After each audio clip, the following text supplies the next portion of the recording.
कहाँसम्म फोपा मकैको पात लुच्नु ए अझै काम गर्नु पो बाजे त अनि ए तिमी उतै बस्छौ कि उँभो म यही बुवारसँगै छु फोपा ए के गर्दैछौ अझै कोदो रोप्नु है फोपा कहाँ भोलि यो सानो रोप्नु भर्ला त रोप्नु पर्ने के को बिरुवा त्यसरी ल्यायौ तिमीले मैले त यसपालि ल्याइनँ फोपा ऊ फुपूको छोराले चाहिँ ल्याएको माथि बाबुले चाहिँ फुपूको छोराले चाहिँ ल्याएको फोपा कफीको त्यो भोरी रोपेको छ र नि ए त्यहाँ त स्याउको बिरुवा रोपेको फोपा स्याउ अँ स्याउ फल्छ र यहाँ खै थाहा छैन फल्छ भने अब त्यही प्र्याक्टिसलाई रोपेको अब फलेन भने काट्ने फोपा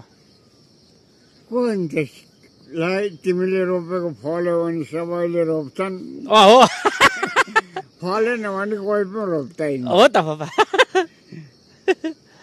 अहिले कता माथलो घर यतिकै घुम्नु हिँडेको फोपा अहिले त